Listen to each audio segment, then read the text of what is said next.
pretty much just eat the same thing almost every day. I have the same breakfast like every day of my life. It's just easier. Like, this is my breakfast. I like it, and I do that. Yeah, I don't like consistent eating. I like to cook different things all the time. I'm like, I don't know.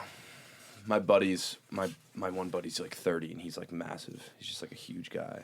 But he's like, yeah, man, eat up and I just eat eggs and the same thing every day. I'm like, you're crazy. Like, I'd rather not be as big as you and eat different things. So Yeah, true that. No. I'm like, my life's not like it's gonna be short enough to where I'm not gonna be obsessed about getting to like 215, big muscle guy. I'm like, I'm okay with being 200 and lean. Yeah. Well, I mean, it's funny. I was talking to somebody the other day, and I think we were talking about like BMR. Oh, that's so dumb. Da da da da da. You know, because I'm shredded, and I'm like, bro, it's about your heart. Yeah. Like, it doesn't matter if you're 215 pounds and obese or, 250 and shredded. That's your heart's got to work to pump all that through your body. Yeah. Like, no matter if it's a healthy weight or unhealthy weight, it's still work that your heart has to do. Interesting. Yeah. He's like, dang, I didn't really think about it like that. I'm like, no. I've never heard that either. That's interesting. Yeah. Well, let's start in prayer, if you don't mind. Yeah, for sure. In the name of the Father, and the Son, and the Holy Spirit. Amen. Amen. Lord, we thank you for this day. We just thank you for the beauty of Ari and his family and just his service to you and his mission to you. And I ask that you just bless him and his family. You bless this podcast. You bless everything in both of our lives so that it might bear fruit, deepen our understanding of your will, and give you honor and glory. And we ask for all of this through Christ our Lord. Amen. Amen. I like it. Yeah, thanks for coming, man. Yeah. mean, This was a nice drive. Yeah, it's easy. I mean, I go home back to Michigan all the time, and it's just a straight turnpike. I got to stop to see Grandma, though, once in a while. Now that everything's going on with her. Yeah, my grandma just entered into a nursing home. So for everyone that doesn't know, mostly don't know. But Prayers. Yeah. Shout out prayers for Grandma Peck. But yeah, she's. I think it'd be good to start stopping by more because it's so easy. Like, you guys live right. Like, how far off are you from the turnpike? If I were to get off, like, where would I get off? For her. Well, no, for you guys, and then what's the like Elyria or something or? Yeah, we're Medina. Medina. So Yeah. we're like probably 45 minutes away from her. Okay. Yeah. No. Cool. And you guys have a farm or like you're pretty remote or no? Yeah, we're definitely we're much more rural than we were. Rural, So a couple acres. Mm-hmm. It's funny. We had a guy that's we're getting the siding redone on the house, and he's looking at the orchard, if you will. It's like, wow, you guys get a lot of fruit. I'm like, well, I think our birds get a lot of fruit and our chickens get a lot of fruit. I don't know if we get a lot of fruit. So. You have a garden as well? Or? Yeah. We dismantled it this year and we're rebuilding it back. I toy around with like the fruit side of stuff, and then she toys around with the veggie side. Although, like last year I did the loofahs, so like growing the loofah plants. What's a loofah? You ever seen like that bath sponge that people use to like? Yeah. Oh, gotcha. Yeah. Most people think that's like an underwater sea creature, but it's basically like a zucchini. Yeah. And so I'll grow those, and then recently I've been turning them into soaps, which is pretty cool. So like I'll pour it into a mold, and then I put the sponge in there. So you have like the soap and the sponge at the same time. I'll get you some. Yeah, I appreciate it. It takes like 6 months for it to cure. That's where I learned. Where did you just YouTube all this stuff or what? Just being bored, doing silly stuff. So yeah, YouTube University, man. Yeah, we get a lot done. Yeah, well, I like had issues with my car before. Like someone sideswiped my mirror when I was in Arlington visiting Kirsten. Yeah, and I was just like, I'm not paying someone $700 to like take off a side panel of my car and do a couple screws and replace my mirror. Like, I can figure that out. So I just YouTubed it, and it was so easy, man. Like, they make especially new cars, they make it difficult to get into because they want you to go and pay money to fix it. Once it's all pieces. Once you got it, you got it. It's easy. That's Lindsay. I swear, she is.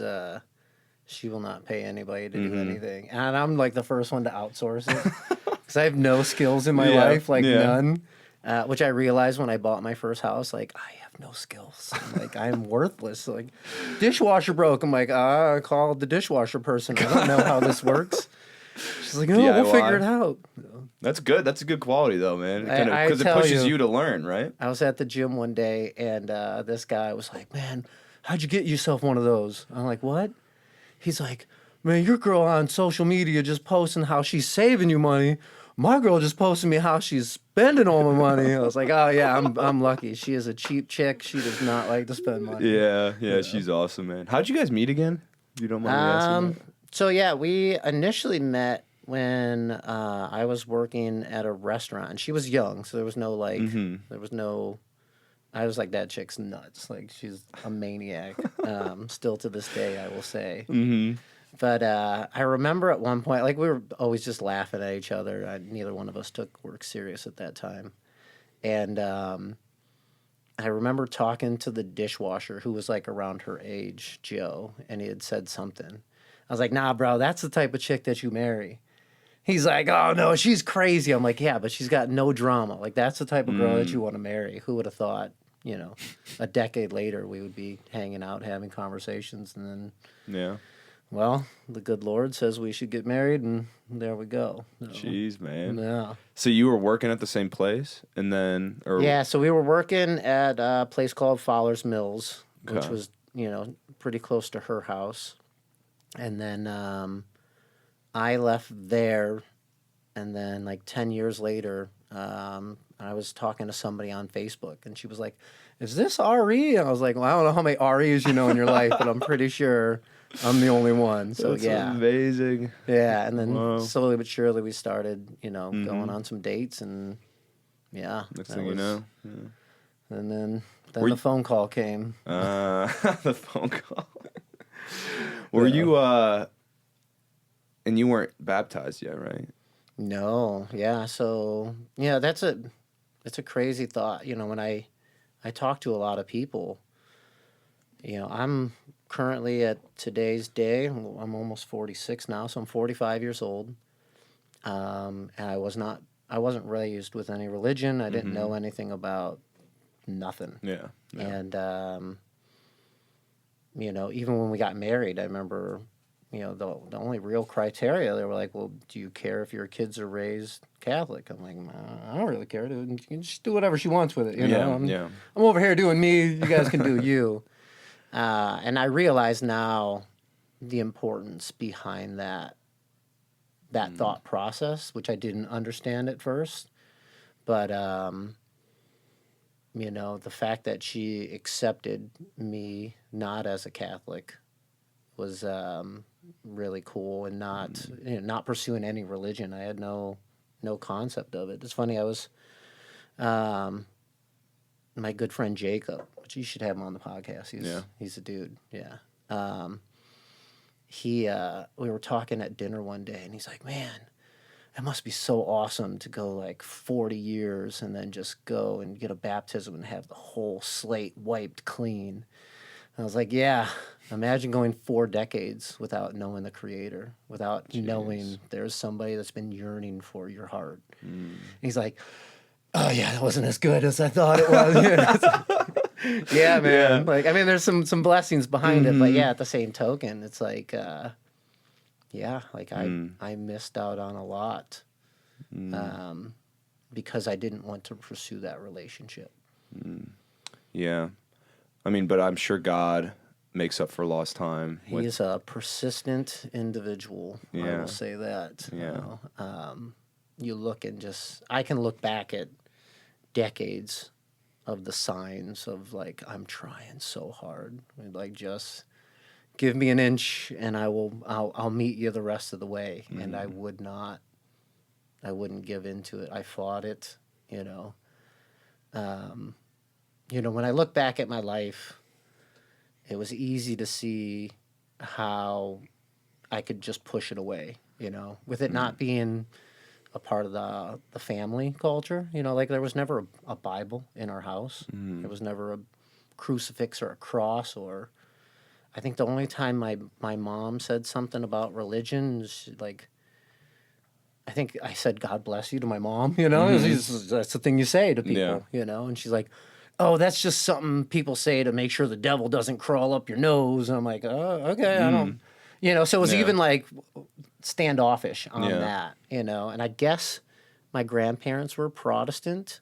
That's about all I really know. But like we were not raised with any religion. My father went to Nam, and so I feel like you go one of two ways when you go through war. It's like you're either all in or all out, and he was definitely not all in.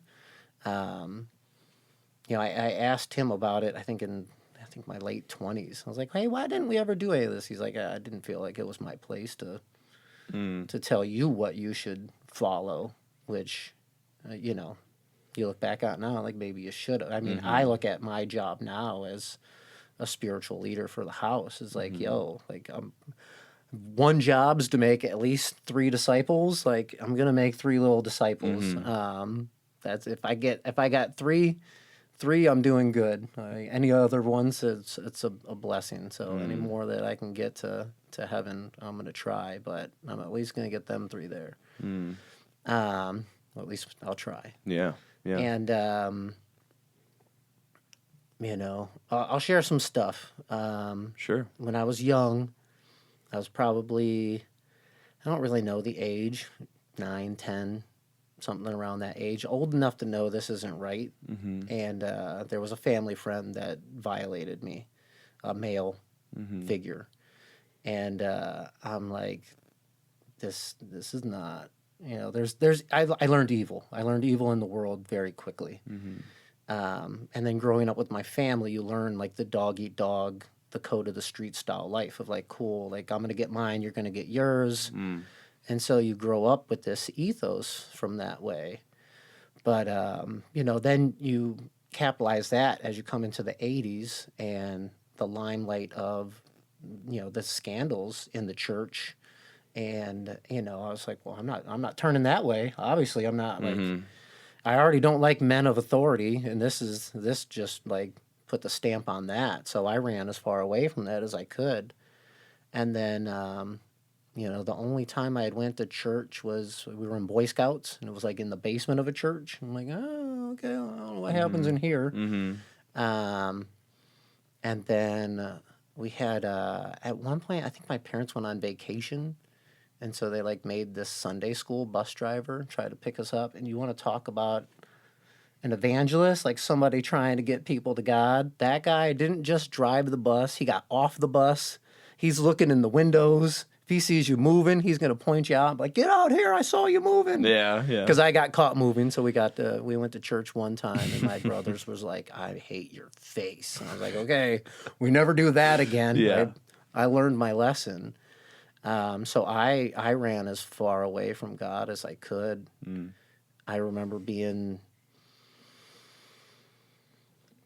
15, 16, and life was crappy, really crappy. At this point, I'm already deep into drugs. And I remember just like crying on my bed and just like, man, if you're really here, like just you got to show up, or I'm gonna go do it on my own. And I realized at that point, my anger was so rampant. I was so loud, I couldn't see him. I couldn't feel his presence, and I was like, I'm gonna go do it on my own. And then that just really drug me down worse rabbit holes and a deeper drug-induced stupa till I spent, almost a year in prison. Not prison, thank God, just jail. Yeah. But it was the ultimate turning away from anything good. Do you think that, like you said, that anger when you were 15 and 16, you're just angry at your situation, angry at what happened, angry at life in general, and you just didn't really know the steps forwards? Was drugs already a thing, or you just kind of that made you go more into Drugs were the escape dependency? from the Yeah. thing. Okay. It was like, cool, this is the first time I can escape the pain that I felt daily. I remember, like, if you look at my high school, middle school yearbooks, I purposely hid from pictures. Because I had the belief that if you saw me in picture and you looked into my eyes, you would see that I was a child that was molested. Mm. And it took me a long time to realize no one can really see. That the thought process that the eyes are the window to your soul, which is, incredibly true. I didn't want anybody to see it because then people would judge me. And drugs allowed me to escape for just the moment. I was like, cool, this is comfort. This is warmth. This is love. This is what I couldn't find anywhere. And so I dove deep into it. Plus I loved the idea of just traversing the caverns of my mind. I would say that's why my drugs of choice were, acid, ecstasy, mushrooms, all psychedelics, and then a real long stint with nitrous oxide. And so most of the people that knew me, in my teenage year did not expect me to make it to my 20s.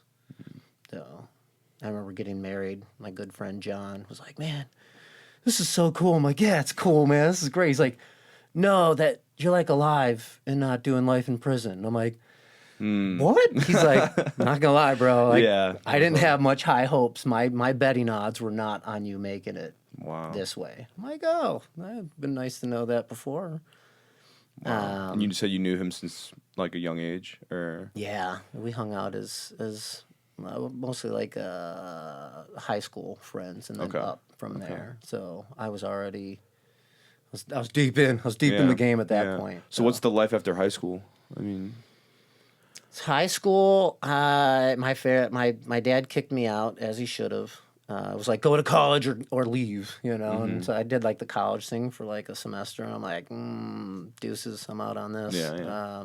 I wasn't ready. I wasn't ready to be an adult, that's for sure.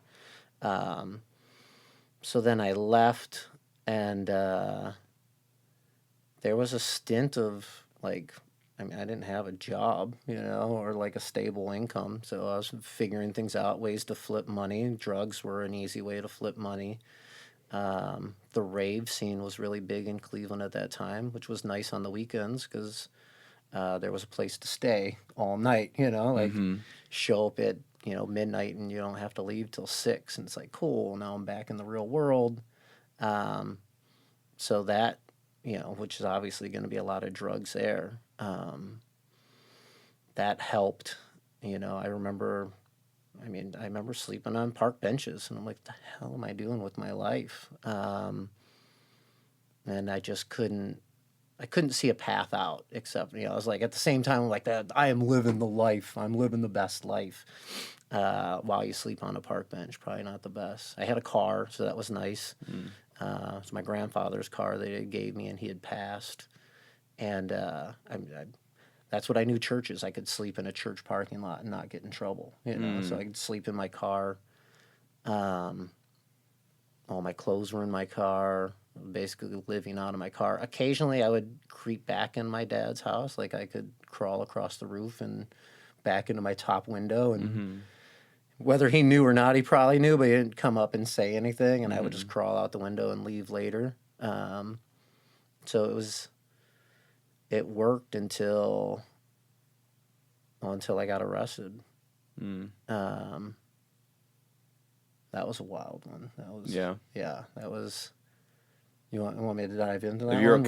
if you're okay with it, whatever you want, man. So yeah, and you were what age at this point? I was 20 years old. Okay. I remember I was hanging out with an earlier childhood friend. Yeah. That I hadn't been hanging out with in a while, which is funny. But my parents blamed his parents blamed my parents. They're the bad influence. We were both bad influence on each other. We just weren't doing anything positive. That was the thing. And he had a dude that had cash, lots of money, and I knew where to score a lot of things. And they wanted to get a page of acid, so that's a lot of acid. Yeah, I that's figured. Like 16 sheets of acid. Jeez. So what's that up? That's a lot of acid. Yeah. I remember it too. It was Jerry Garcia's hand with his missing finger, whichever one it was. Like all these little symbols and stuff all over it, and you could touch the edges and be okay. Mm-hmm. Um, and so when you have that many sheets of acid, it's just paper at that point. Like, here's a 10 strip, here's a 10 strip, and to be honest, eating 10 strips didn't seem to be that difficult for me at the time. Is it like just a tab? Like, Yeah, so you have a hit of acid, one Yeah. single hit of acid. Then you Yeah. have a sheet of acid, which Yeah. is 100 hits of acid. Yeah. And then you have a page, which is 16 16 sheets. sheets. And so we're just ripping 10 strips, Yeah. like 10 hits of acid. Yeah. Take that. And Yeah. Okay. yeah, hour later, here's another one. Yeah, here's another one. I was like, for me, it's free drugs. I don't have money. This Yeah. is great. Exactly. Yeah. I had ate about, if not more, at least a half a sheet of acid, which is probably a bit more than the average person should be eating. And that day, the world flipped on me. That was my first really bad trip. Mm-hmm. I remember we were watching pro wrestling, and all of a sudden, my brother is the announcer, and it's all good versus evil. Okay. And the whole thing changed to almost like a Neo in the Matrix style. And it was like, Ari, you were put on this earth, and now you've misused your past 20 years of your life, and you have to go to a parallel dimension to fight for the good of humanity. Now, like, I haven't been training enough for this. I've been doing martial arts and stuff at that time, and I'm like, okay, we got to get ready for this training module. And my brain is flipping back and forth because then it flips to the other side. It's like, you know what? We're not going to do that. We're going to hang out with this dude with all these drugs. We're going to travel to this place. You're going to be his bodyguard. And we're going to be able to be like kingpins and drugs. I'm like, yeah, let's do this. My brain's going nuts that day. And then it's back to, nope, like you have to go fight for the good of humanity. And I could see, that's the crazy thing with acid, is you can see there's no gray area. Being like, well, maybe that's not, Yeah. Is that sin? Is that not sin? Is that Yeah. evil? Is that not? It is, at that level, it's clear as day. From a fake smile to sex and advertising to like, it's, Wow. there's no subtlety. Everything's out on vulnerable display. And so I'm like, okay, it's game time. Like, where's the ship coming? And I'm at Menor, Ohio. I walk out. We were in like a hotel. I walk out of the hotel, and I was like, this is your playground. You haven't been using it properly to train. So I like run across the hoods of all these cars. I slip, smash the cars up. And I walk out, and I'm in the front of Hooters, right? Yeah. And I look at the sign. I'm like, I don't like the way you're profiting off of a derogatory statement of women. And so I just ran up and flying side kicked out the front, like, massive window. Not realizing there's people in there, nothing. Jeez. I'm trying to go on the spaceship. And so you would think after you kick out like a 4 by 6 foot window that you should probably run. Nope. Stay right in the parking lot. So I'm hanging out in the parking lot, and a couple cops start showing up and like, hey, I got somewhere I got to be. I can't hang out with you guys right now. I got to go fight for your good, your safety. And they're like, okay, buddy. And more and more start showing up, and now I'm playing like a bad game of tag with them. And I know at one point someone scoops me up. I think we're probably up around 6 cops at this point, and I stuff my foot in one of their chests. Plow! Send one of them back flying, and after that, I'm knocked out cold. I come to, I have 6 cops on top of me, driving their knees in me, beating the crap out of me with mag lights. Yeah. And that's when like reality kicked back in, like, oh shoot, Yeah. this is a bad day. Yeah. They put me into a ambulance, cut all my clothes off of me, and niacin flushed me, which is just like how to get all the toxins out of your body, which it felt like I peed, pooped, puked, anything all at once. Just Yeah. like Everything out. Yeah. everything just shot out of me. I'm, whoa. And then they threw me in the back of a squad car and they took me over to Menor holding cell. And I'm like, what is going on? Like, I'm not supposed to be here. Mm-hmm. Like, you're definitely supposed to be here. Mm-hmm. And at this point, I'm probably, $150 emancipated because I don't really eat. All I do is drugs. I'm just this scrawny, jacked up kid. And they're like, we're going to get you a barbecue ribber, And I'm like, oh, thanks. Like, some food will be good. Yeah. And so they give me a paper plate and this little barbecue ribber and a spork. And I eat my barbecue ribber. I'm in this holding cell with, like, I don't know, 6 other dudes. And in my head, they're all like murderers and killers and savages. Yeah. And me, innocent me, I look at all of them with my spork. It's like, if anybody touches me, kill you. And I lay down in my hospital nightie and I fall asleep. And I wake up in the morning and I go, oh, there's that guy again. I'm like, got my spork ready to go if I have to shank you. And I get processed and thrown into my regular cell. And I got out for a short period on bond, right back to drugs, right back to screwing up. And then when I got actually sentenced, I ended up doing, I don't know, like 6 months in county, and then, well, it was like 4 months, 3 months in county, and then like another 4 or 5 months in a rehabilitation program out in Warren. Okay. So yeah. Then How was that? The best time of my entire life at that time. Exactly. I remember that was the first no from God, right? Like, you never pray to God, you don't believe in God, but like now we're here. It's like, yo, I need you. Like, break in case of emergency. Like, hey, man, I'm a good person. I should not be going to jail. Like, you got to help me out here. And that was no. You're exactly where you're supposed to be. And that it was exactly what I needed at that time. If I would have left that, I probably would not have made it here. Wow. Because that was actually the first time I picked up religion. Actually, slightly before that, I remember being out on bond. I started reading the Bhagavad Gita, so like a Hindu scripture. I was like, oh, this is impressive. And then once I made it in, they had a, like, hey, you can leave your cell for a day to go do this religious thing. I'm like, okay, like, I get to see a different room, count me in. Yeah. And they gave me a New Testament, and they gave me a rosary, and I'm like, well, I guess I'm going to start reading this, And I read the entire New Testament when I was locked up. I wish that like converted me and changed me, but it definitely started me on the path.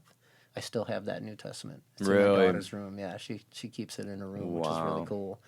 And I look at how immensely better my life got after that moment, after started reading the New Testament. In what ways did it get better? You just felt better. You were more hope. I still thought it was me. Like it was me. Like, okay, I'm gonna turn things around. I'm gonna do like the right thing. I'm gonna start going to school. Start being a contributing member to society. The reality was I was still a piece of crap. I just wasn't using drugs, so I was a slightly less version of a piece of crap. And I had a living angel that came to me, which was my best friend's grandmother.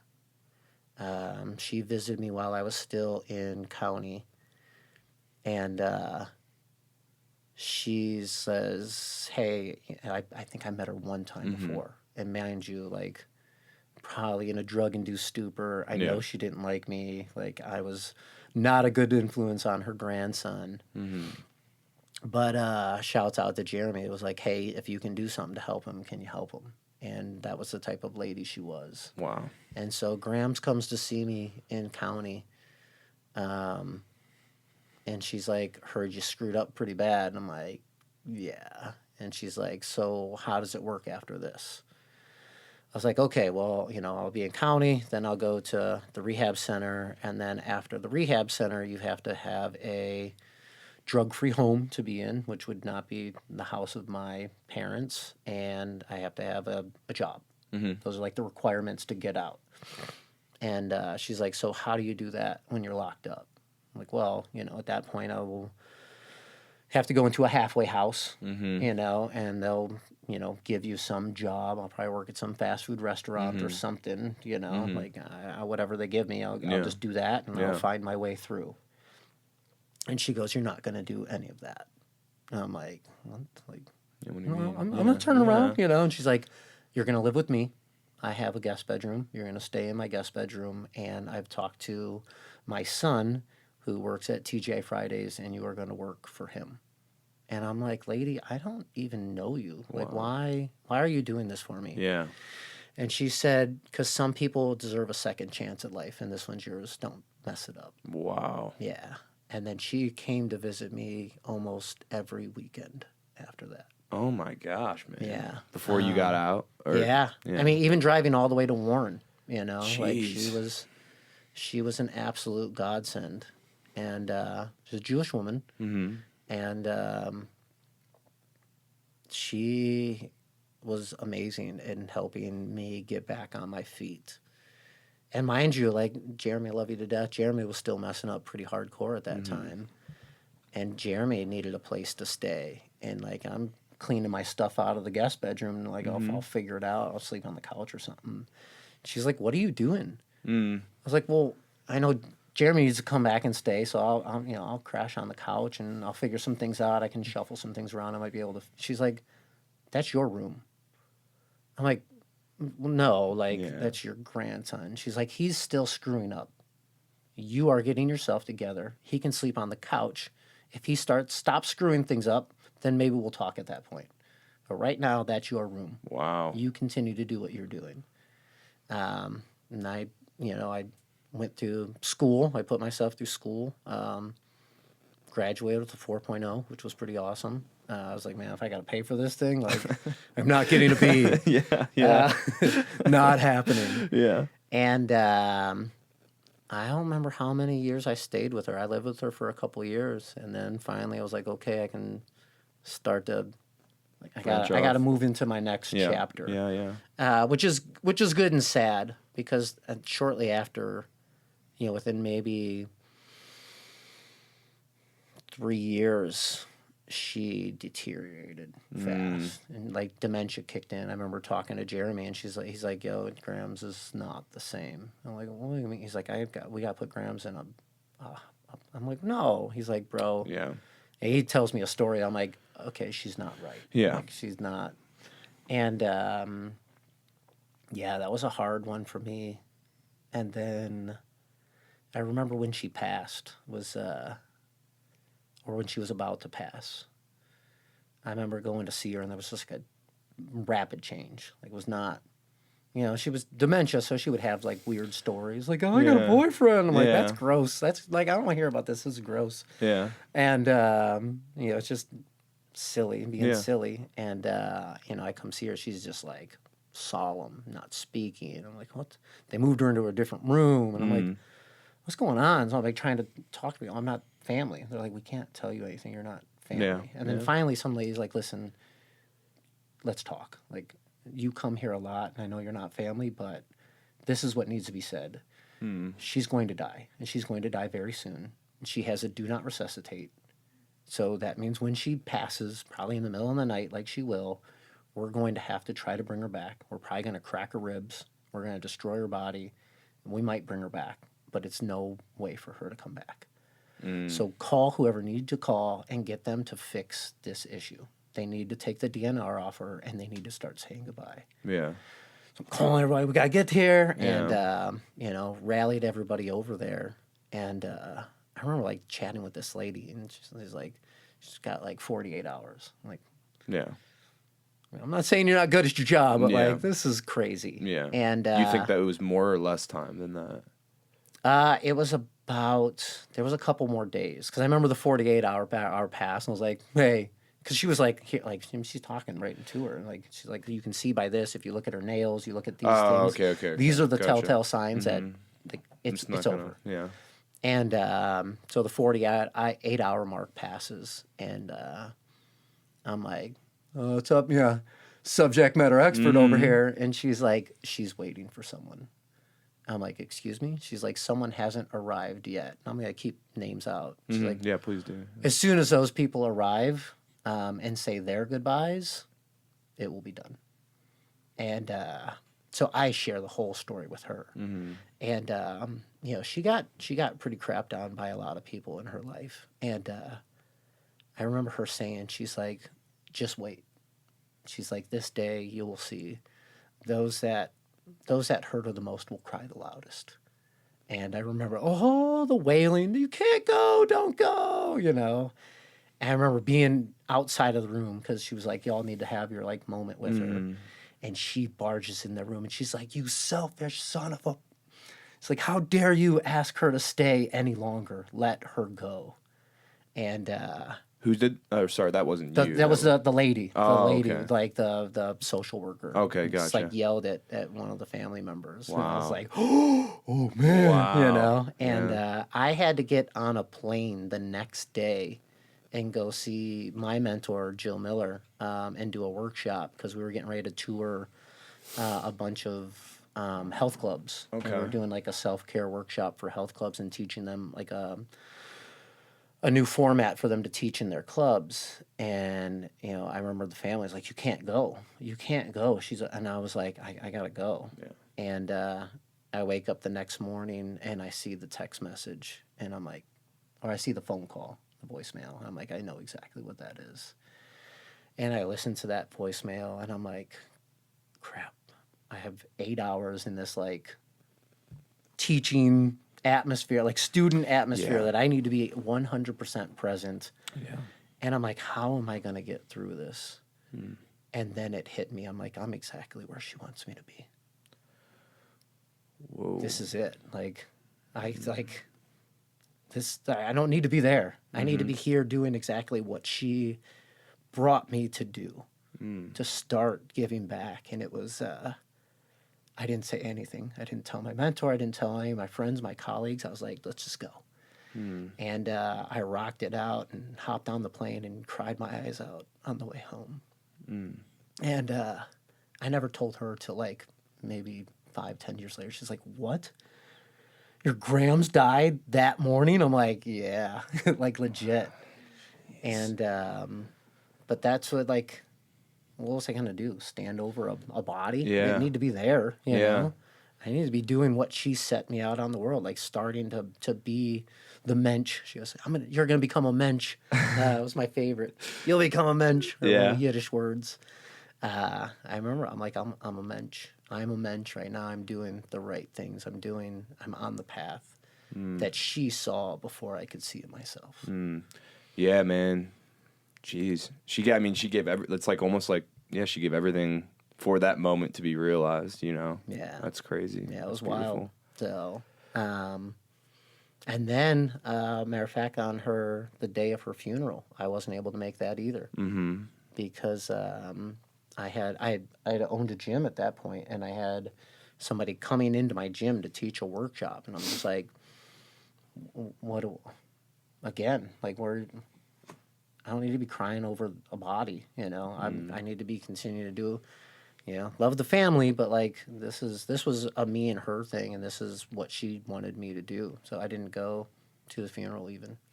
When you keep saying this expression, this is exactly where I was, like where I needed to be, exactly where God wanted me or this person wanted me. Like, what do you mean? What do you mean by that? What goes through your head?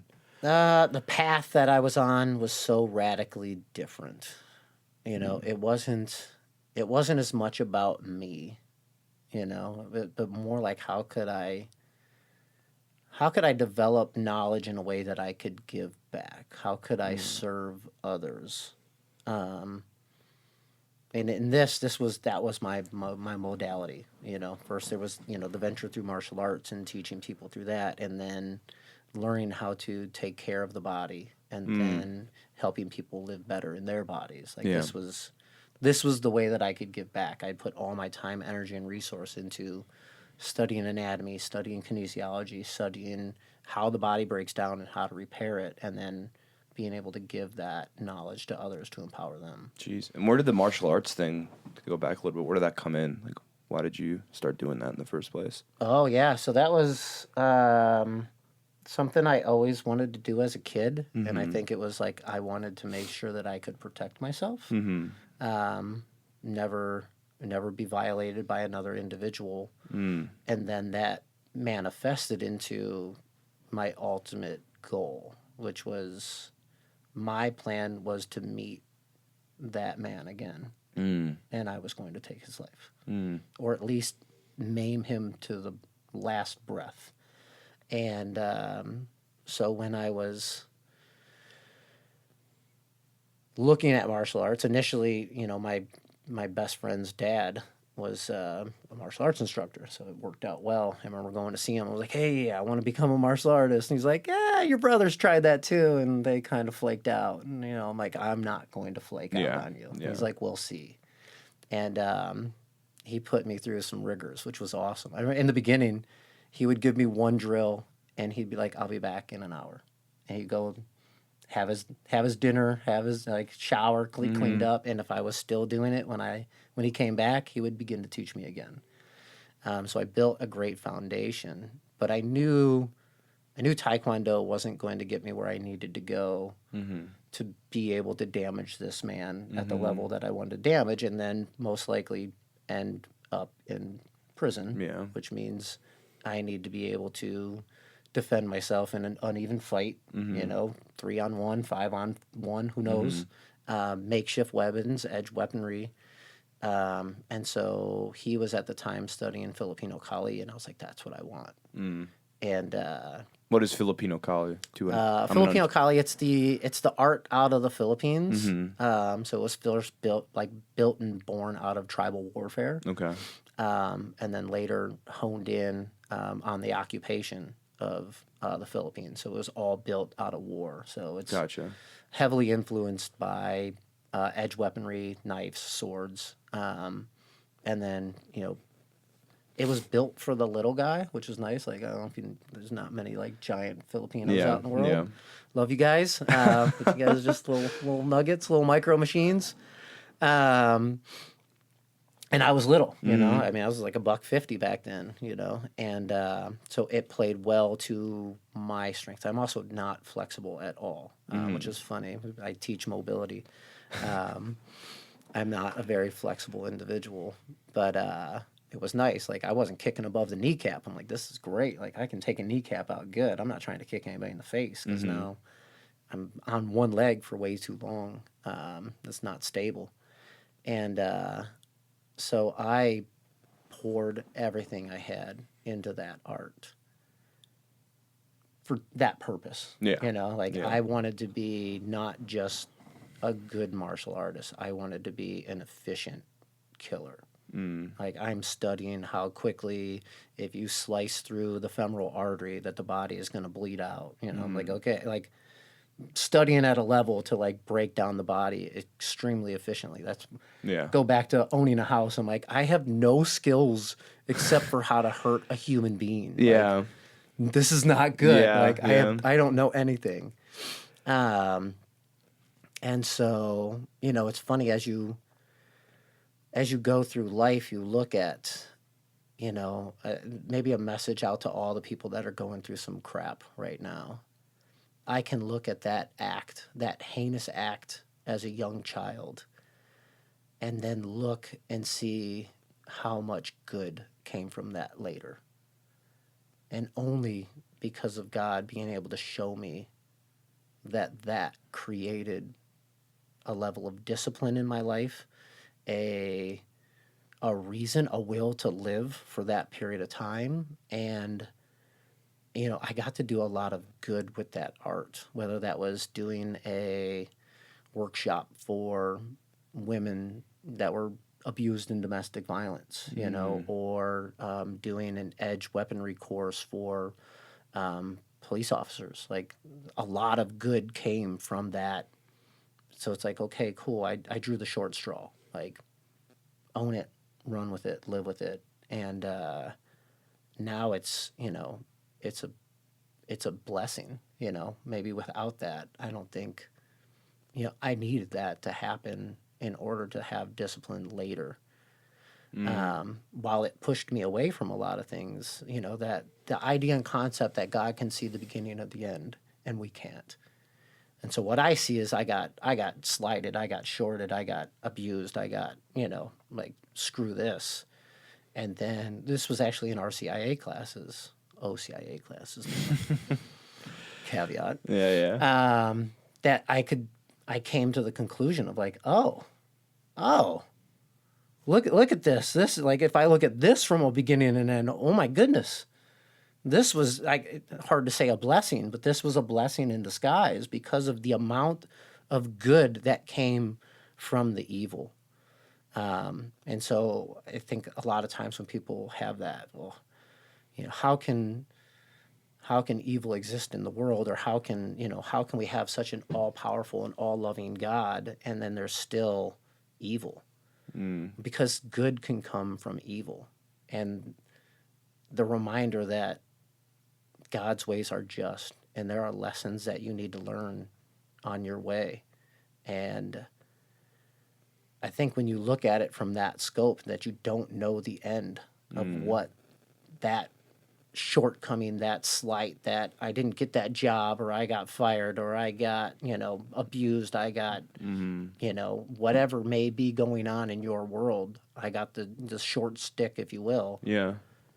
Good can come from it. A lot of good can come from it. And probably whatever's happening is for your good. You just don't know it at the time. Yeah. And I it's not like I would push back, but I think my big thing is, like, God doesn't will anything bad to happen to anyone, but I think he, in his permissive will, and also just in our decisions and people's awfulness, like, just people being human beings and just the wretchedness of humanity sometimes, like, that happens, and then God's like, okay, like, I can resurrect you if you want, I can show you that you're not a sum of the worst things that have happened to you, but you're so much more than that. Like, it happened. What do you want to do with it now? Yeah, exactly. Like, exactly. evil exists in the world, which is probably the best clause for anybody. It's like, oh, I don't believe in God. I'm like, you believe in evil? Like, yep. Like, yeah. What's the kind of inverse hard of to, that? you can't have one without the other there. Yeah. So, that was a necessary evil that needed to happen for me at that time. Yeah. And then when what flipped the switch from you having that mentality from, like, I'm going to, kill this person, to then kind of getting off of that and... having a child can definitely change the course of, because that's, I remember when it happened, or was happening, I should say. Sure, yeah. I remember having a conversation with my brother, Jason. We talked about this recently, too, which is pretty crazy. And we were in our basement, like, getting the clothes out of the dryer or something. And I was like, hey, what do you think Dad would do if something like this happened? It's like, oh, Dad would kill him, and, like, my dad would straight kill. And, like, I believed that in my heart. I didn't believe my dad would, like, get upset and call the cops. Like, my dad, like, I got this. I will solve this, and I'm okay going to jail for the rest of my life. And so I'm like, not telling him, not telling anybody. I'll deal with it. And so for that reason, I never said anything to anybody. True fact, this is a fun one. My dad, I love my dad. He's a maniac, though. I got into a fight as a kid. I was, I don't know, maybe 11 or something. I beat up this kid. I put him in a headlock, and we were in front of my neighbor's house. And his little brother, like, fought him, too. This kid comes back with his dad on their bikes. We'd chased the kid on his bike, too, because he called us four-eyed geeks. And even though he was the only one who wore glasses, it was very funny. It's what you do. Like, it's what you do when you're punk kids. I remember he's like, who fought my son? And Josh pipes up first. He's like, oh, yeah, I beat up your kid. And the dad just hands his son a baseball bat. And, like, this kid's chasing Josh. I'm like, what is going on right now? Like, this is nuts. So Dan runs and grabs his dad, whose dad's a martial artist, ready to like Mm-hmm. throw down. Like, what is going on? He's like, you need to teach your son some manners. You put my son in a headlock. And for whatever reason, I decide I need to speak. I'm like, oh no, I'm the one who put your son in a headlock. He's like, where's your dad? And my dad worked third shift. And I was like, oh, he's asleep. You do not want to awaken him. Yeah. Go get your dad. Oh, And I think no. even we called him Mr. Man. Mike was like, you do not want to do that, sir. Like, we can battle this out, but you don't want to go that route. And so I got to walk next door. I tell my dad I fought this kid. My dad's like, you woke me up before I got to go to work. I've gotten my butt whooped, but never. My dad was my worst ass whooping. I Yeah. will say that. Yeah. So I'm upstairs in my room, and the rest of the story I have to tell from Dan because Dan saw it and I Yeah. could just hear it. My dad's talking to this guy. He's like, "Listen, I whooped him. I whooped him as good as he can. Like, y'all need to go now. Like, it's done." And this guy was like, "Not done." And he's like, well, maybe I should teach you some manners. And he jeez. grabs the bat from his son, and my dad so quickly rips his knife out of his pocket and just starts charging him to the point where this guy is tripping backwards over his bicycles. Benjamin, this guy's got a long bat. My Yeah. dad's like, I'm going to kill you. Dan's like, at that point, I took off running too. I wanted to get my dad like, Ralph's going to kill somebody. Where was the martial artist dad at this point? He was next door in the garage. Oh, okay, So okay, he's okay. coming out now to Okay. like, oh, let's not kill anybody. But yeah, then he came up. He's like, sorry about that. I probably shouldn't have whooped you so bad. I'm like, yeah, no, I probably deserved it. So I knew like his level is capable. Like my dad did not go to Vietnam to be, a good American. Yeah. My dad went to Vietnam because his brothers came back shot up. He's like, cool, now it's my turn. So like we just knew it was his style, So I'm not going to tell him. I just wouldn't Yeah. tell him. So Yeah. Like I'm gonna take it in my own hands, kind of. yeah, I just Like be like him in a way. Like I'm gonna take care of it. yeah, I'll finish the job. Yeah, It's going to take exactly. some time, but Yeah. I'll finish it out. Yeah. So Yeah. Yeah. Meeting Lindsay, did that change your perspective? Like when you knew you were like, man, I might marry this girl. I think at one point I just stopped being mad about it. Yeah. I'm like, I don't know. This guy's life is miserable. Yeah. He's miserable, And while he should be exposed, I remember at one point, like when Facebook first came out, I like looked him up on Facebook because I was going to stalk him and take care of some things. I knew where he worked. And like I remember his Facebook profile was like, oh, like even if you have a little boy, that's fine with me. I was like, I have to do this. I have to do this. I have to handle this. And it's really sad to see that. But very sad. yeah, and I think I just was done being mad about it. I was able to start to look back and realize the good that was coming from it. I was like, Yeah. his life sucks. His life's miserable. Let him wallow in his own misery. Yeah. I'm over it. I'm done with it. Yeah. Well, it's like also like let God take care of it too. Yeah. Who am I to judge at this point? Yeah, exactly. No. And you have so many. It's like I see you now and I hear that because I didn't really know a whole lot of your story, to be honest. Even coming into this podcast. Yeah, I like, it wasn't until maybe a few years ago that I actually was comfortable sharing. Yeah. Nobody knew. Yeah. And I was fine. I was like, you know what? I think it's a good thing to start to share with individuals. Yeah. And how many people go through that? And Yeah. are kind of quiet about it. And, yeah. Yeah. And you mentioned the church. I mean. Yeah, everyone- that was a big piece of starting to solve puzzles that I couldn't solve. Like if I look back at the 40 years, I should say, of I tried everything in my life to fill that void, that hole, from drugs to alcohol to the passion of martial arts, like feed into something so intensely to women to that, and everything still kept me empty. Everything still kept me void. And it wasn't till the transformation. I won't even say like my baptism. I wish it was my baptism. It was like this spark and like, oh, it's not. It was like, it was shortly after, probably 6 months after, maybe like 3 or 4, but like that I finally broke down and was like, I can't do it anymore. I can't, it's not me. I don't have the strength.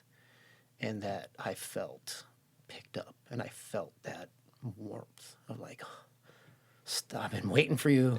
Wow. Like, stop trying to do it on your own because you can't. You're not strong enough. And so it wasn't till that moment that I gave up of like, I'm done. My will sucks. It's selfish and I can't pull it off without you.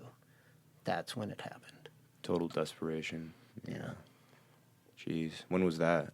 What was the timeline for that? I would say like I said, I think like a couple months after my baptism. You know, I remember things were good, but I was still schmucky, if you will. Yeah. You know, whether like snide comments or just I was selfish.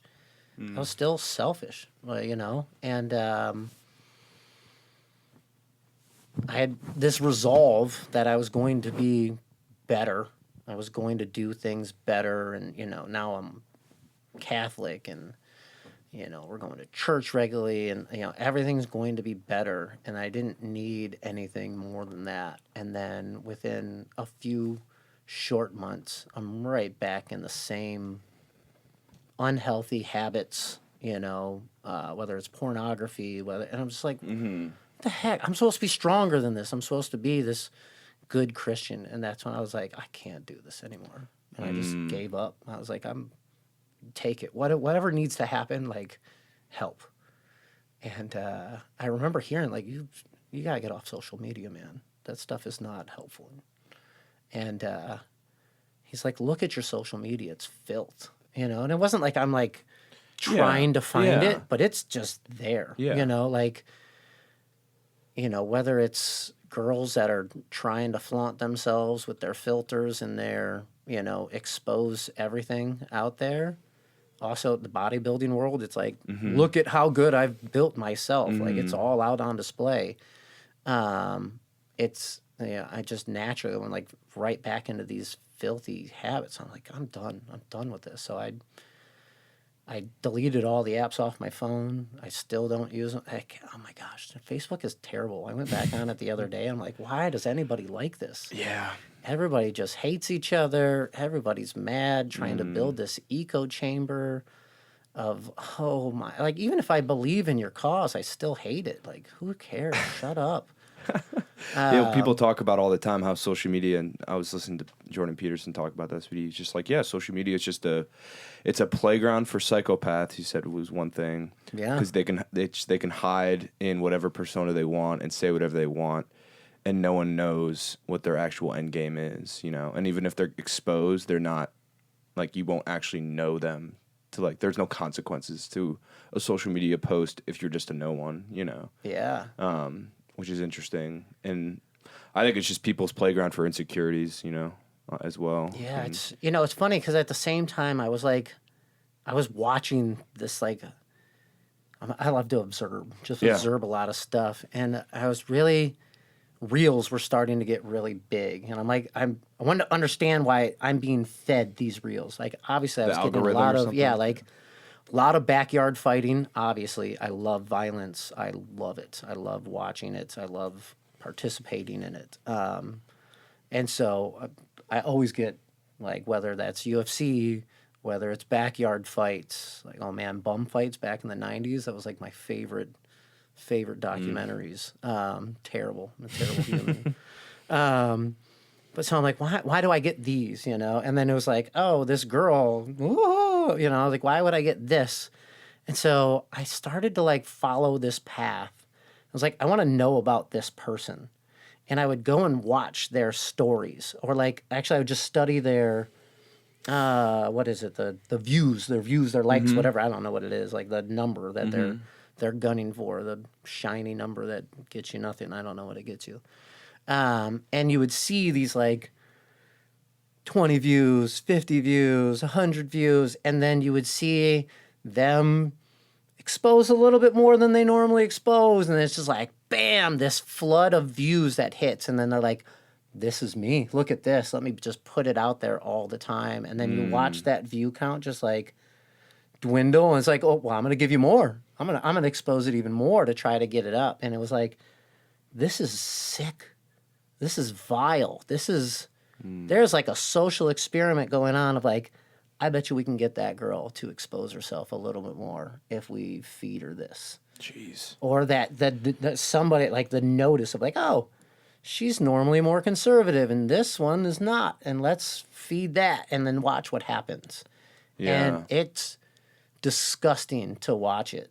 Like literally, if you go and study these algorithms, like not the algorithm, but just like study a person that goes viral and like watch that side of it, it was freakishly like over and over the same pattern.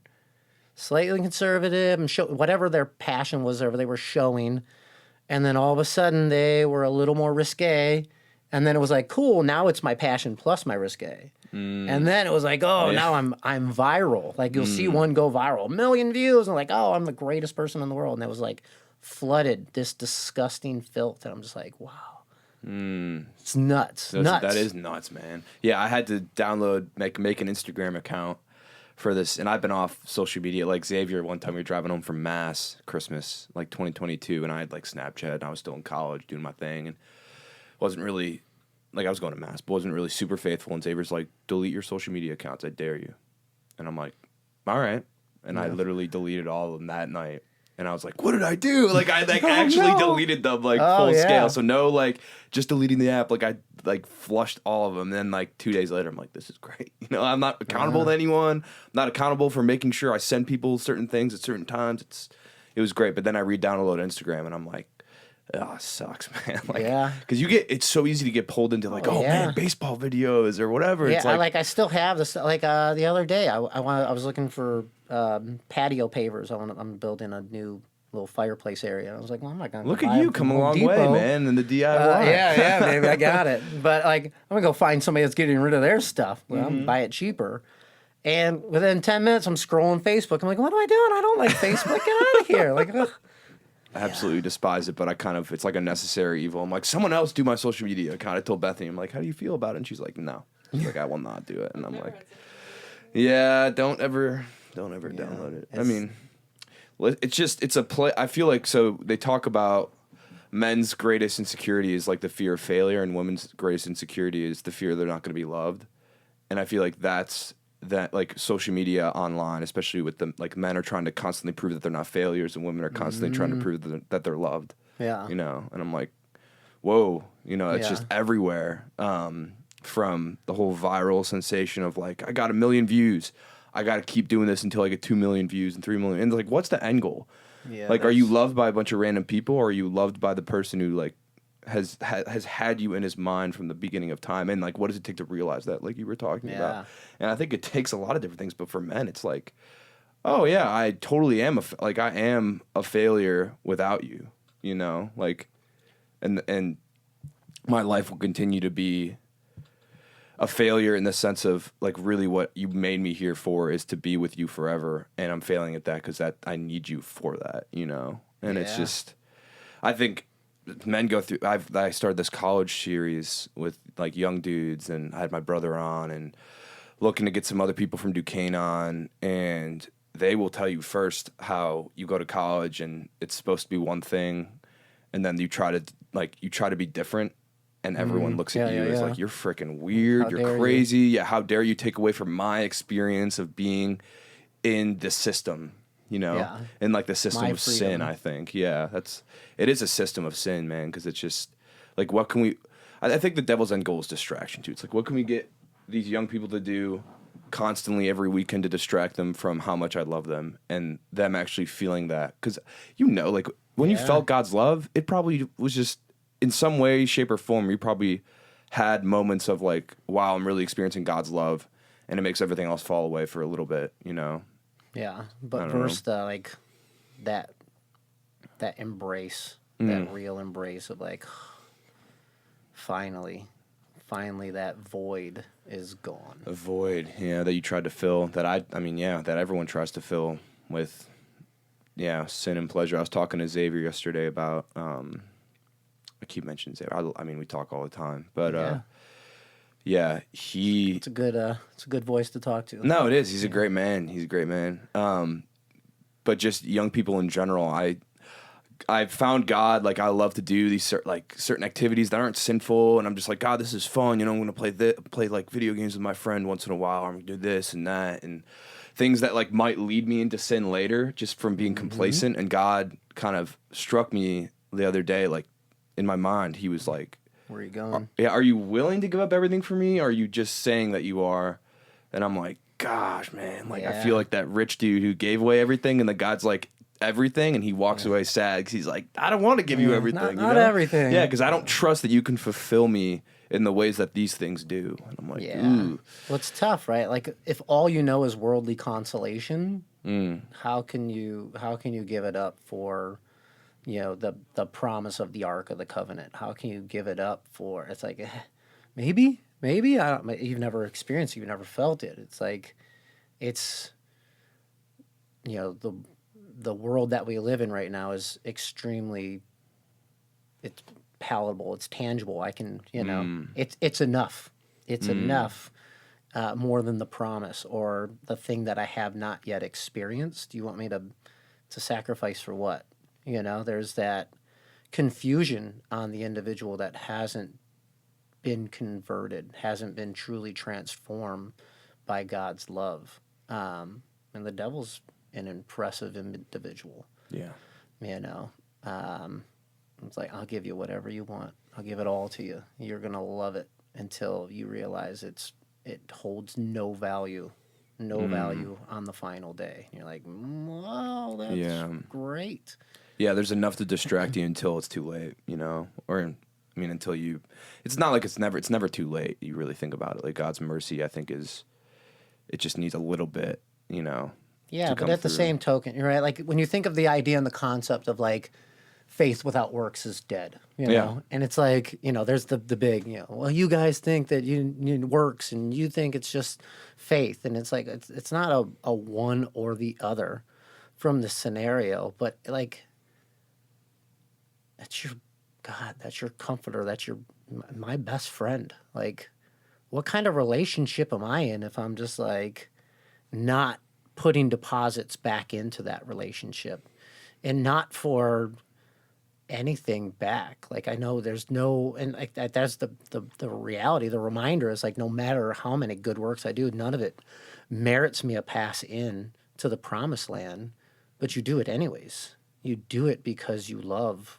God. You do it because you want to show how much you appreciate what He's done for you. And it's like, and especially those times where like they can't pay anything back, and it's like, that's the best, like to help somebody. And I wish just no, like, by our love, like I just like walk away with that like thought in my head. I'm just like, oh, that's like the best feeling in the world. Yeah. That you have those moments. And it's like, without that, like, oh, I believed. I mean, you can believe all you want, but what are you doing to prove that belief? What are you doing to propagate that belief and to help bring more, to create more disciples into that belief? That's what I see is like the true promise of being on this earth. Like, what can I do here? While it doesn't get me any merit, I still want to do it. Like, I don't think it's, I'm on catch-up mode as well, like I'm a baby. I'm still a baby in the church. Like, I don't know about that, man. It's I actually disagree with that, to be totally honest. I feel like a baby. I like some of these guys like quote scripture like pow pow pow. Like that Sam, what was that Sam Shamoun? You ever seen his stuff on YouTube? No. He was a very, like, he was the poster boy of Protestantism, and now he's Catholic, and he is really an absolute stud. He goes toe to toe with everybody. He can.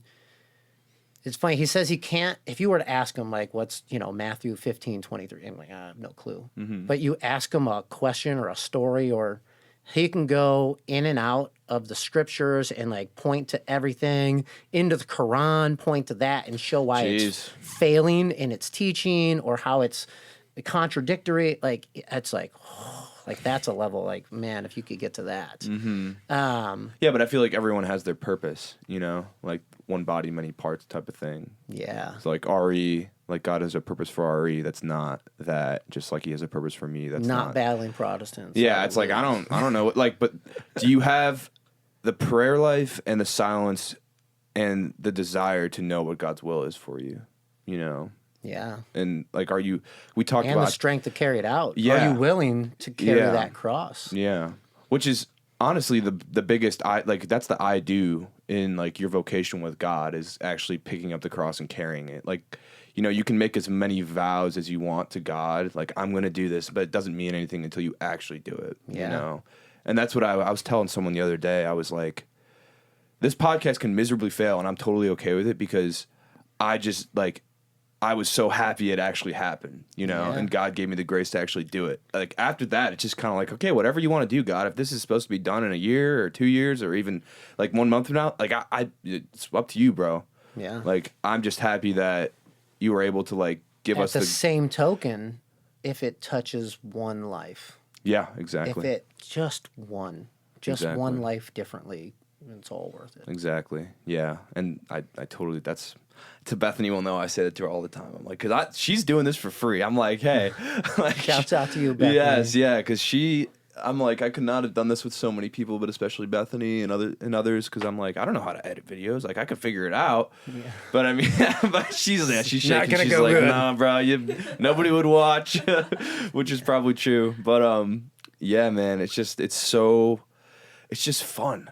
Like, I've lived a life of sin, man. It's like it's fun. It's more fun and more crazy and more dangerous to live your life for God than it is to live your life for sin. Like it's so much more dangerous, bro. It's more fulfilling. Yeah. Probably the best way to say Yeah. it. You know, it's you look at it's short lived. It's like junk food. Like it's great until it's not great. I was like, oh, that candy was so good. Now my stomach hurts and I got gas and this Yeah. is terrible. Like it's as good as it gets until it falls short every time. You know, and when it's good, it's really, really good. And it feels incredible. No. How's your life as a father kind of changed you? You know, it's funny to look at the difference between child to child. Now, all my children love God, and it's beautiful to see them act in ways of reverence in front of the body of Christ, and you know, different though at the same token. Like Lorelai's getting ready to go for her first communion, and she's like, "Daddy, I don't want to receive in the hand. I want to receive on the tongue, kneeling." And I'm just like, yeah, yes, like it's like that's the body of Christ. That is your Lord right there. It's not. I remember, and Lizzie was she was baptized before me. You know, so she's older than me in the church. I'm still baby, but like she was taught. Yeah. Receiving the hand. I like my hands are not clean enough. No way. Like my sinful hands do not deserve to touch that. And it was funny. We were at a Maronite church. I over love the in, Maronites, oh my man. gosh, beautiful. They're sick. Yeah. Beautiful. First, I was like freaked out. I'm like, oh my gosh, should we not go to a Catholic church? Like I'm like back Yeah, on all mass in times. Do I Aramaic, gotta find I need to receive, and because we were coming from one of her volleyballs, and I love Lindsay. She's like, hey, we're going here. I'm like, I'm gonna research where we're going. Like Minor Basilica, we're going there. And she's like, okay. So we show up, and oh my, the reverence, the praise, the glory was so beautiful. But they do intinction, and so he smashes it right in her face, and I'm just like, yes, yes. So Yeah. we get done, we're finished. I'm like, ha ha. She's like, I didn't know what I was doing. So, Oh man, you're talking about Lizzie, like yeah, or- Elizabeth. You know, Yeah. she's like, I receive how I was taught to receive. You know, and so Yeah. respectful of each other. It's like Yeah. That's that awesome. level of reverence, though, that reminder, like, this is not a symbol. This is not. If it was, I wouldn't care. I would not care about it. I wouldn't. Mm. I can 100% say with certainty that that is not a symbol. I would not. I just the other day, yesterday, Friday, today's Saturday. I don't even know what day it is. My goodness. Yeah. I was going to daily mass, and typically I go to St. Francis, but I went to St. Martin Tours because I could help Lindsay get prepared and get the kids cool, and then the kids can go to mass before they go to school. So I don't go to where I normally go. I go over to here sometimes. And so she's like, "Oh, thanks so much." I was like, "Cool." They're getting to mass. Like I'm stoked. I'm pumped, but I'll still get to mass too. And I show up, and there's no mass happening. There's a vacation going on or something. So Jeez. daily mass, and this is probably like the second or third time. A couple times we had some extended work stuff that we were doing. It was like, "Hey, it's going to be from this time to this time." I'm like, "Cool, I can still get to mass." Would literally like get in my car, drive, and the meeting's not over, and I just like weep. I'm like, just drive back home, and just like the the sadness inside me. Like, there's no way that's just a piece of bread. Like, sorry, it's not. Jeez. I would not weep at that level if it was just a symbol. And so, yeah, that happened again on Friday. Where I was just like, and then there was a young boy that went there as well. He just moved into Grafton. He was like, "What's going on?" So I could get out of the car, and he's like, "Is there a man?" I'm like, "There's supposed to be. I don't know what's going on." Feeling like the apostles scattering. What's going on? Which that's a fun story. A little side quest Sure, there. sure. We're going through, RCIA, and it's the big day. It's the big day. Two fun side quests here. Shouts out to Lindsay's mom, who is an impeccable Catholic and really helped me see something deeper than just a religion. Like, talk about a woman that puts it into action. Double side quest. I'm gonna go a little further back when I first really met Lindsay's mom. Lindsay was living an hour and a half away when I got the phone call that was like, "Yo, there's something going on that's real that you need to come here and we need to talk about." And I'm like, "You need to tell me over the phone." She's like, "It's not one of those things you tell over the phone." I'm like, "Just say it." And so she said it, and I'm like, "Cool, we'll figure it out." Like, I don't know anything at this point, but like, if I made it, I'm gonna help figure out what's going on. She's like, "Oh, that's not how I expected this call to go." And so, Lindsay's mom, like, "I want to meet this guy under this clause," right? We had met like a couple times, like, let's make me seem like I'm kind of a good guy before we drop the bomb that I'm a schmuck. Yeah. And I remember at first I'm like, 34 years old. I don't have to go see anybody if I don't want to go see anybody. I'm a made man. And I'm like, "Yeah, you know what? You should probably go. You should probably go. I'd go see them." And we didn't know anything, what we were doing, what was going on. And Lindsay's mom goes,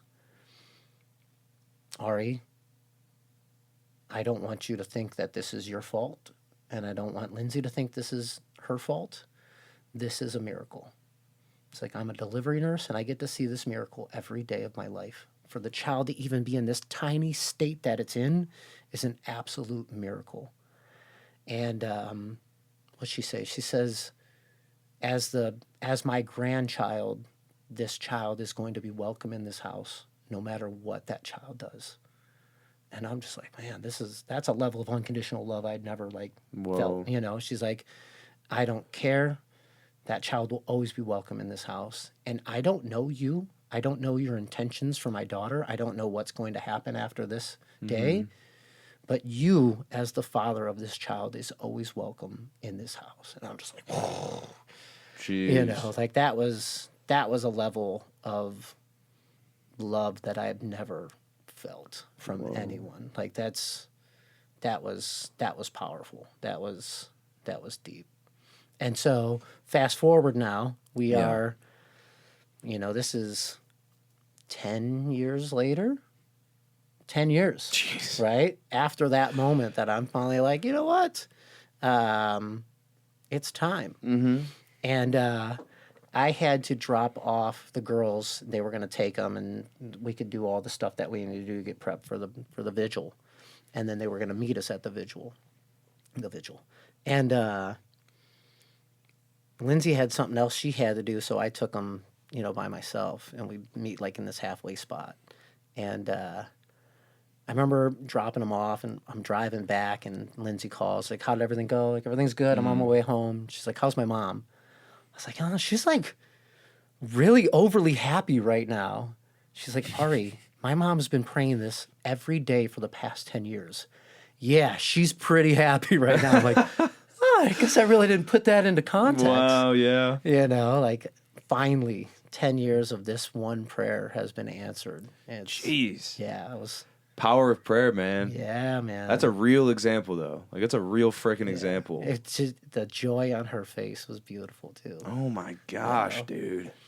I didn't know any of that. Yeah. That's freaking yeah, it's sick, wild. There's man. a lot that when Lindsay and I were together, I was in a very I was not a good well, it wasn't that I wasn't a good person. I wasn't going to let anybody in.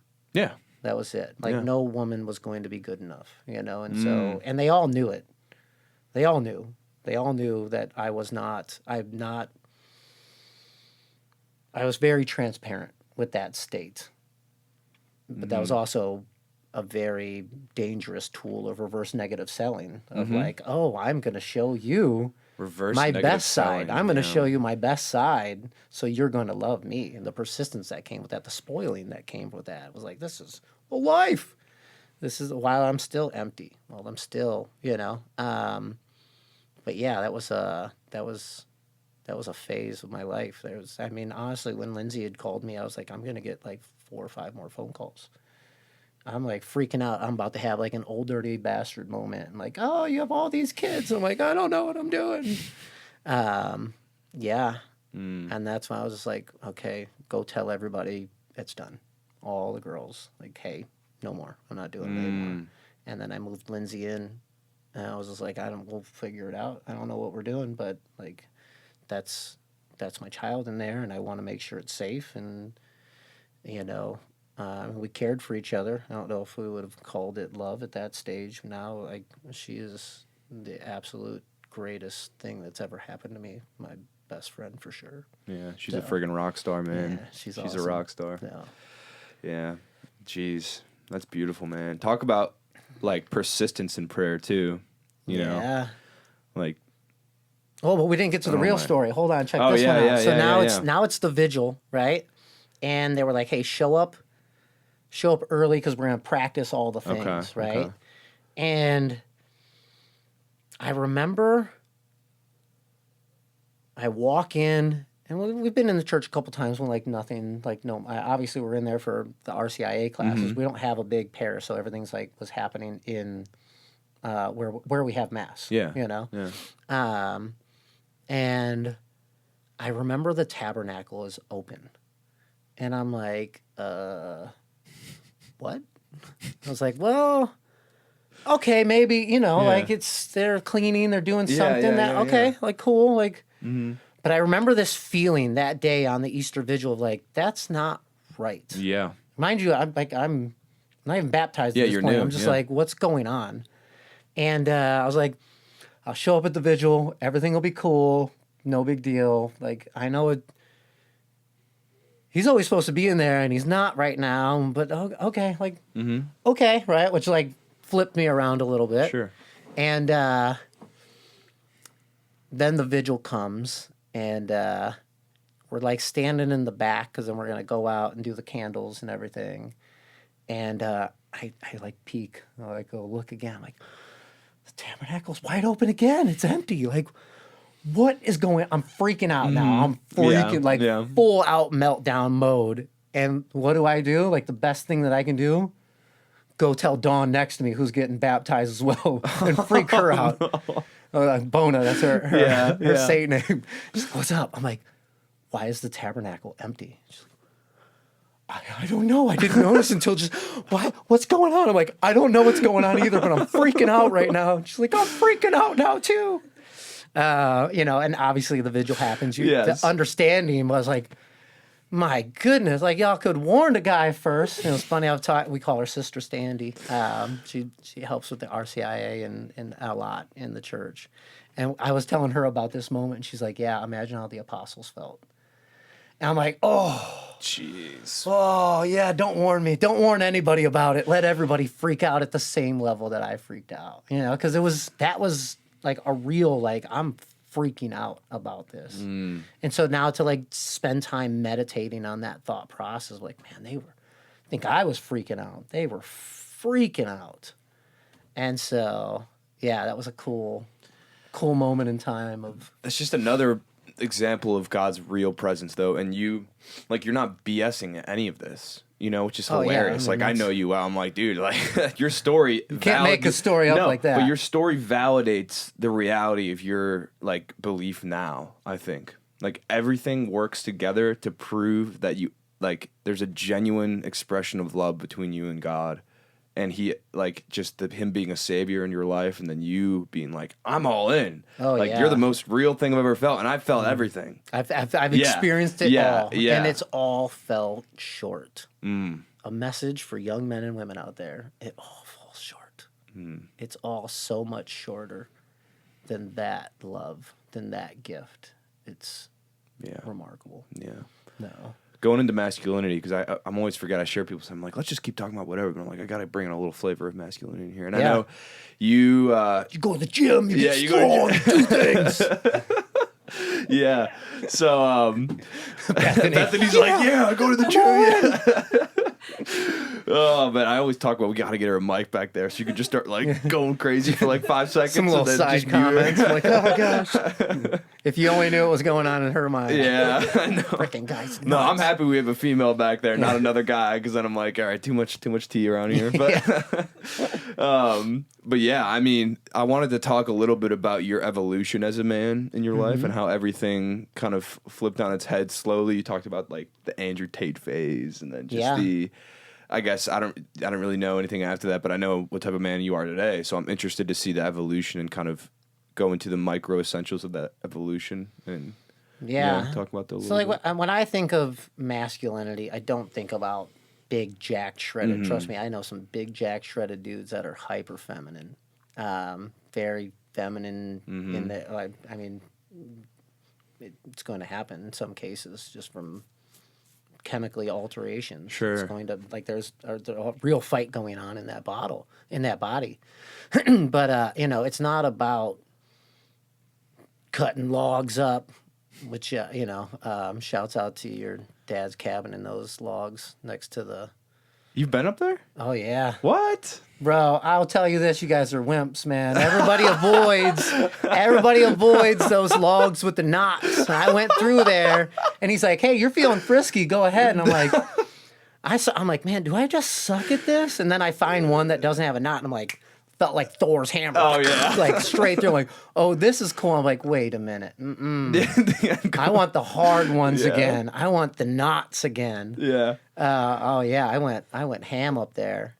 But like that's not I mean, yes, it is being a man, but it's not masculinity. Like when you think of being a good Christian male, it is being the spiritual leader of your household. Being that North Star of like, yo, this is how do you serve without being served? How do you, teach these principles and try to emulate the life of Jesus in a way that allows you to just do it out of the love. And, like how do you, the other day I decided I was fasting. I was fasting for people that speak ill of me. And Lindsay, I don't like to say stuff, So, are you fasting? I'm like, I just haven't ate yet, It's, oh gosh, and I'm like, You know, and like it's like the mindset, you know, like don't let your right hand know what your left hand's doing, and don't do it for pious reasons. Don't do it to, you know, don't show the disdain on your face. Which I remember the first time I fasted, I'm like, oh God, guys, I'm fasting. It's been 17 hours since I've ate. I'm like, you got all the glory out of that on this one on your own. But like, yeah, how do you uphold that level, you know, for your family, for your kids that are looking at you for the guidance? Like I tell you, man, it's so easy to talk about principles with, you know, the life of Jesus to emulate. Like it's been way easier for me to be like, hey, like I didn't know any of that growing up as a kid. I'm like, hey, you probably shouldn't do that because it doesn't play out good in the long run. Um, but yeah, like I think that's when I think of Catholic masculinity, I think of how do I be that leader for my kids, for my wife even. My wife is a cradle Catholic, and it's still like how do I ensure that she doesn't get lukewarm in her faith? How do I help her to be more reverent, and how do I make sure that our relationship expresses that love that we have for Christ? That's a responsibility of mine. Yeah, I remember we were somewhere, and she's like, "I don't know if we're gonna make mass." Like, we will find a mass. Spanish mass. We're going to Spanish mass today. I barely know any Spanish, but I am not going to miss receiving the Eucharist. There's no chance that's happening. I think there is that stubbornness of man that really proceeds into that. Why that nature is so important for that structure, for that need. We've been lucky that our life has been in that traditional family style. You know, I provide, I'm the hunter, she's the gatherer, you know, and so I can look at the first 10 years of our relationship, you know, or prior to, you know, that conversion. I didn't help her become a better Catholic. Do whatever you want, but like I destroyed. I don't say I destroyed her faith, but I definitely didn't. I didn't help her grow in her faith. I didn't help my children. I could, you know, yeah, you guys are sick. You don't feel well. Stay home. Or oh, it's late. Don't worry. You know, like even the times that I had went, I'm just like, what's going on here? You know. Yeah. Um, to now, like everybody get up. We are going. Like we are going. That's, you know, that's that level. It's like, how do you be that person for the household? That's true masculinity, in my Jeez. opinion. Yeah, in the you know? in the married vocation specifically too. Yeah. Yeah, and in all of them, right? Like it's same thing with my work. Like, how do I do that not for my glory? How do I, at the same token, like, well, I'm not pushing anything on anybody. Make sure that it's known that it's not my glory. Me would still be stuck in a drug-induced stupor, sleeping on a park bench. You know, this is an infusion of the Holy Spirit that has created this manifestation of a person, and that's, you know, can we do that for the glory of God? Can we give that to Him? Like, let it not be for me. I don't. It's not me. Yeah. Well, I would argue that God, like you definitely, like, you gave the choice to pursue, and God took care of the rest, kind of thing. But you do, like, we do, I think, have choices to make, and God works with those choices one way or the other. But Yeah, yeah, I like, think that's what I mean by I'm still a baby. You know, like I still have this, like the shoe's gonna drop. You know, like, so, oh, you're on fire, you're on fire. I don't think I'm on fire. But I also, while things are infinitely good, like, you know, like will I still be able to love God at that level of Job? You know, like I don't know. I don't know if I'm that good. You know, like, yeah. and so I've had a really, which is weird. I've had a very optimistic life my whole life. Like everything will work its way. Really? Everything will figure its way out. Yeah. And recently, everything has shifted a little more pessimistic, which is not my natural. Like I remember, like we just had a baby 9 months ago, and I had a moment as we were driving to a thing. I'm like, I don't know if we're all coming home. There's a good chance that we all don't come home. Maybe one, maybe two, maybe three. I hope three. I would like 3. It's not my will. Mm-hmm. And like, will you still love me if not everybody comes home? I remember having that thought on the way, and I'm like, yes. Like, if that's what needs to happen, it's not going to be enough to make me not love you. Jeez. Yeah. So I'm having series of those now a lot. I'm like, well, what about that? I'm like, if it's got to happen, it's got to happen. I'm still going to love you. Is it like, is it a time of desolation in your life, you think? Or just... I don't know. It's I think it's just, interesting. like, Yeah. I've never had conversations before with him. And so now that these conversations happen, it's like, With God, hey, what you're about saying? this? Yeah. Yeah. It's, what do you think about that? I'm like, oof, that would suck. But I'm still riding with you to the end, It's a long way. I look at it now. I'll say this. I had this weird, call it a dream, call it whatever you will, where I saw they were like orbs. These like, you ever seen the movie Inside Out? Yeah. Like those, Yeah, the those core balls? memories or whatever. Yeah. Yeah. And like when they hit the thing, they all go flying. Like these beautiful orbs were all flying up. And then I had mine, and it was disgusting. It was dirty. It was muddy. It was cracked. It was scratched. And I'm like, scrubbing this thing. And that's like, and my feeling is like I got the next 40 years of trying to make that thing look somewhat presentable when I have to give it back. I'm like, oh, my bad. Like, what'd you do with this thing? Because I know when it was sent down here, it was immaculate. It was beautiful. And then it was left in my hands, and I definitely had my way with it. We'll say that. And so there is a level of like, okay, like there's purgation that needs to happen now. You can't ignore God for 4 decades and be like, you know what? I'm the prodigal son. I'm just gonna sneak in the back door now. Like, Yeah. you got work to do. You got work to do. Yeah. Yeah, and there's always a revelation of like God. Like, I do think God makes up for lost time, and His grace is always enough and is always sufficient. And I honestly get more inspired hearing your story as someone who converted like relatively recently after living life to the full, as people would say. Yeah. And that's inspiring to me, man, because it's like you grow up cradle Catholic. It's just like, yeah, this is normal, but it's like what you went through and what you did and where you are is not normal at all. Like, it's extraordinary, which is crazy. And I'm just like, holy moly, like, this is inspiring to hear this. And that's why I wanted to bring you on, because it's like, I consider you an extraordinary example of, 1, God's grace, 2, the call of a masculine heart, of like the call to adventure, and 3, not letting life's circumstances put you in a spot that you can't get out of. Yeah. Or dictate that. Yeah, you or stay. dictate you. Yeah. Or dictate your desires for goodness and faith and virtue. I'm like, whoa.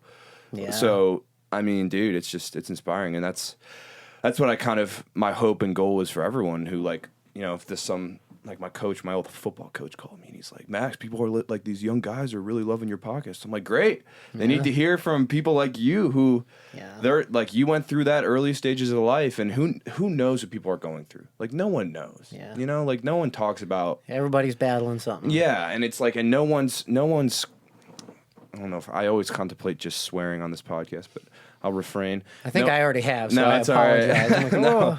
you're allowed to do whatever you want. I've worked on it quite a bit. So. I just like, no one's crap is more special than someone else's crap. Like, because people nowadays, it's like, look at my like shiny pile of shit. It's way more shiny than your pile of shit. And it's like God's like, there's gems in that crap, like, let me get those out. Yeah. Like, and then you could see the real beauty of like my power, and also the beauty of resurrection and the beauty of your own souls. Like you said, that orb, like God can clean that off way better than any of us can. So yeah. As much as I scrub, it's not going to be enough, right? All the good works are not going to be enough. Yeah. Yeah, and you're not here to make a quota, which I think. Look at what I did. Which I think it wasn't enough. I know. Yeah, I have to realize that too, because I'm like, I'm not here to make a quote. Like, God's not checking. I'm not checking boxes for God. I think God's whole goal for me, no matter what my decisions are, is like, hey, can I invite you to be with me the rest of your life, the rest of eternity? Yeah. And I'm not trying, and me screwing that up all the time, coming back to him, receiving forgiveness, and then immediately screwing up again. And then it's just this like trying to break free of the cycle of sin and also live in communion with God while noticing how sinful I am. It's this interesting dichotomy of grace and virtue and sinfulness and chasing, yeah. Well, that is that spiritual battle, right? Yeah. And like those that don't want to acknowledge that that battle is very real and happening.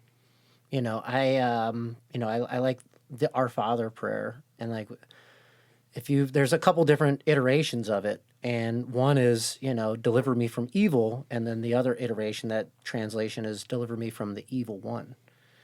Right, which when you take each one of those, is a very different connotation, right? And like the reminder of like this is a spiritual battle, and there is a very forceful hand at play as well, and it's very easy to fall victim back into old habits, back into old patterns, or just give back in to the devil and his ways. Yeah.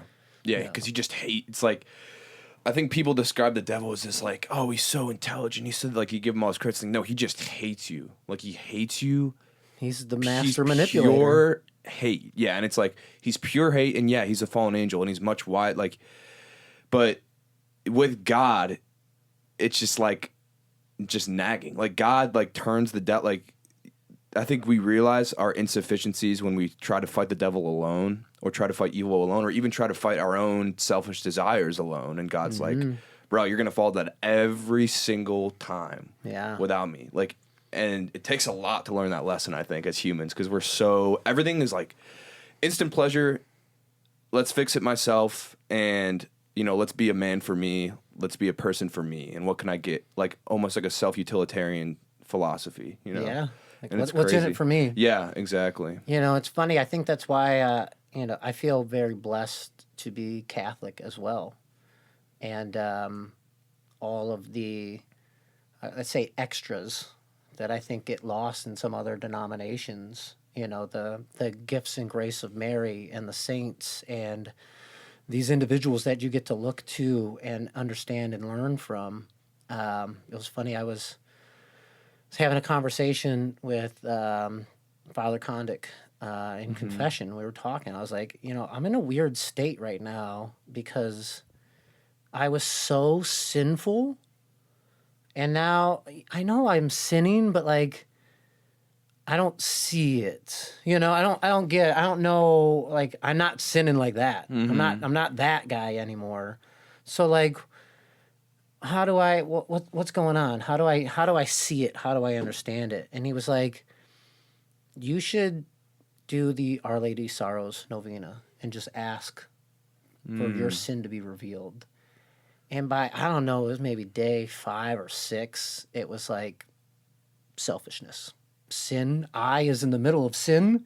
And when you choose you over that, every time it's sin. And I'm like, it's so clear. It's so easy to see now. Oh, Yeah. God, right? I'm so sinful, and it's in the little stuff. It's, dang it.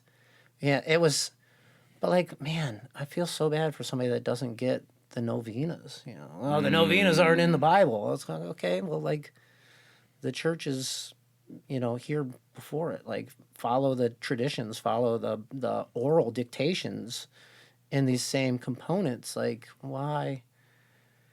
It saddens me, like, and I have amazing Protestant friends. I have amazing non-denominational friends, amazing Methodists, amazing the devout Jews. My gosh, I tell you, the Jews, you crush it. From like your going in Shabbat. You ever had Shabbat? Oh, so awesome.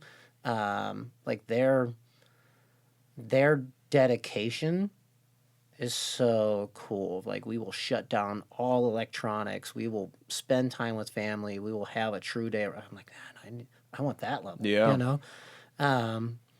But at the same token, I look at, I'm like, man, it sucks that you don't get some of this amazing, amazing stuff. Or you can't read Isaiah and be like, how do you not see Jesus all day long in your book? Yeah. Like, how do you see anybody but? Or like, how, like, imagine not having the book of Sirach. Like, bro, you guys are missing out because you don't get the book of Sirach. I'm sorry, Protestant guys, I love you, but just go and download it and read it. You will absolutely be like, man, there are some absolute gems in here. Martin Luther sold you guys short on that one. He gypped you out of an incredible book. No, I love them all. You know, I want everybody. Yeah, but like, I'm not. Yeah, God's grace is in. That's what people don't understand too. It's like God's grace is. Well, it's what I didn't understand, to be frank. I think His grace is in every denomination, because it's still Christianity. To be at the end of the day, like, it's not like it was His will for us to split into a bunch of factions. You know, it's like you look back and what happened with Martin Luther and all this stuff. It wasn't good. You know, it wasn't like it was like, oh, we needed this to happen. It was like fear, like not believing in the true presence, obviously, which is like the biggest thing. And hearing it's your interpretation, right? Yeah, and hearing like, it's your even warned into the Bible. Like, Yeah. you should not make your interpretations. Yeah. No. I think hearing your story with the Eucharist too is inspiring too. I mean, because how many Catholics don't believe in the true presence, or they just don't care to ask for the faith to believe? I think is a better way to say it. Yeah, don't. Yeah, I don't know how. It's weird. You know, to me, it's like, it's weird that anybody would ever believe it as a symbol, or, you know, I mean, you look at people talk about Vatican II, you know, and like, and these ideas and these concepts, like, did it, you know, or the ability to receive in the hand when that, did that help build more reverence? No, definitely not. So, like, what are we doing here? You know?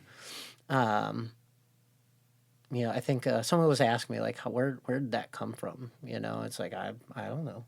I don't know where it came from, you know, but I know I've spent time studying the early fathers, and like, man, their reverence to the Eucharist, to the holy body of Christ. I'm like, this is deep, this is real. Mm-hmm. And then for that profoundness to infiltrate me, like, it's undeniable. You know? Yeah. So, Yeah. but the same token, I look at, like, another one of my favorite books is the Didache, which is not in canon scripture, but it's a freaking fantastic book. Like, everybody should read the Didache. It's like the Boy Scout handbook of how to be a good Catholic man. Like, it's legit. It's a good. And I was afraid to read it at first, because, like, I was reading, I was understanding it, and I was talking to somebody about it. And I'm like, it's not canon scripture. I shouldn't read it. And then I was at St. Augustine Cathedral, and I saw it sitting next to the Bible on their side altar, and I was like, I am reading it now, baby. And it was awesome. It's a short read, and it's like I said, it's like a manual. It's like the Boy Scout handbook on how to be a good Catholic man. It's a really good book. So, like, as you start to dive deeper, there's like part of that in there. Like, how do you prepare yourself to receive communion? You know, a lot of these things like transpire. That you read frickin' The Imitation of Christ. Oh gosh, have I read that? Thomas Kempler. I think maybe now. Yeah, I don't know. I got like $5. I'm trying Oh to man, get done, man. that book. I've read that book 3 times now. I read it the first time. I was just like, my God. Okay, we're reading that again. Like, that's one you got to flip back and read again. It was that profound. Especially, like, you get into book 4. I think a lot of it is in that understanding and then that concept. So, Yeah. You excited for St. Anthony's Chapel, man? yeah, mega excited. That was so funny.